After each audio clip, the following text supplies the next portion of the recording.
எல்லாருக்கும் வணக்கங்க. நீங்கள் பார்த்துக்கிட்டு இருக்க இந்த தென்னை மரங்க 4 தலைமுறை பார்த்துருச்சு அப்படின்னு சொன்னால் நம்புவீங்களாங்க? ஆமாங்க. இது எங்கள் வீட்டுக்காரோட அவங்க பாட்டனார் காலத்தில் நட்ட மரங்க.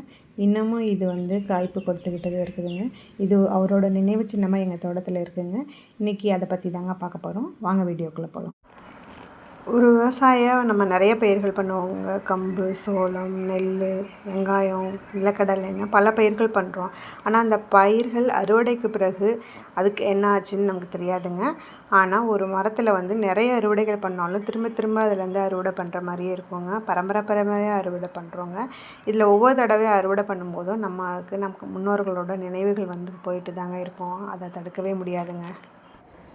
இந்த மரத்துக்குன்னு நாங்கள் எந்த ஒரு பராமரிப்பும் பண்ணது கிடையாதுங்க. இந்த வயலில் வெள்ளாமை வைக்கும்போது வாய்க்கால் அந்த மரத்துக்கு கீழே இருக்கிற மாதிரி பார்த்துப்போங்க.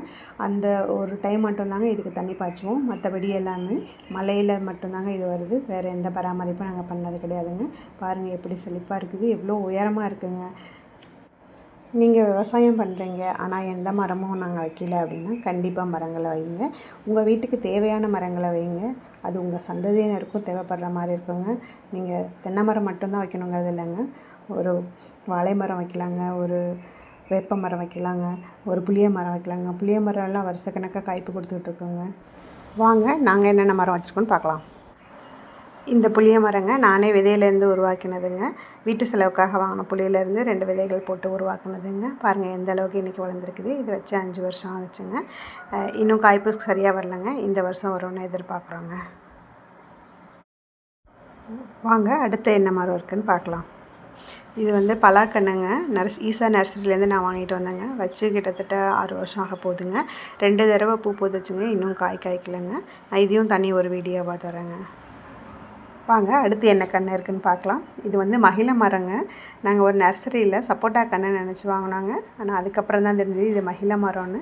பாருங்கள் எந்த அளவுக்கு கொடை மாதிரி இருக்குது. இது நிழலுக்காக வீட்டுக்கு முன்னாடி வச்சுருக்குறாங்க. இதோட பூவும் ரொம்ப வாசனையாக இருக்குங்க. சிவனுக்கு ரொம்ப உகந்த பூவும் சொல்லுவாங்க. மரங்களும் செடிகளும் நாம் நட்டு வச்சா மட்டும்தான் பேர் சொல்லணும் இல்லைங்க. நமக்கு வேறு யாராவது கொடுத்தா கூட அவங்க பேரை சொல்லுங்கள். அப்படி சில மரங்களை பார்க்கலாம் வாங்க. இது பாருங்கள், ஒரு ரிலேஷனுங்க. அவங்களோட 2வது பொண்ணு கல்யாணத்தில் கொடுத்தாங்கங்க. இது 3வது பொண்ணு கல்யாணத்துக்கு கொடுத்தாங்கங்க. நான் 2மே வச்சு வளர்த்துட்டு வரேங்க. இதுக்கு தண்ணி பாய்ச்சும் போதெல்லாம் அவங்களோட நினைவுகள் வந்துக்கிட்டு தாங்க இருக்கும்.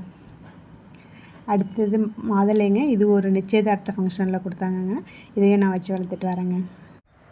இந்த மரங்கள் காய்ப்புக்கு இன்னும் வரலைங்க. ஆனால் காய்ப்புக்கு பலன் கொடுக்கும்போது கண்டிப்பாக அது அவங்க பேரை சொல்லுங்கள். வாங்க மற்ற என்னென்ன மரங்கள் நாங்கள் வச்சுருக்கோன்னு பார்க்கலாங்க. நம்மக்கிட்ட ஒரு 50 தென்னை மரம் இருக்குங்க. மாமரம் ஒரு 10 மரம் இருக்குங்க. அது இல்லாமல் மற்ற மரங்கள் வச்சுருக்குறோங்க.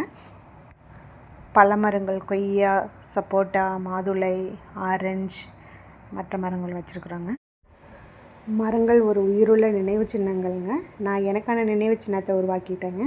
நீங்களும் உங்களுக்கான நினைவு சின்னங்களை உருவாக்குவீங்கன்னு நம்புகிறேங்க. வணக்கங்க. வீடியோ பார்த்ததுக்கு ரொம்ப நன்றிங்க.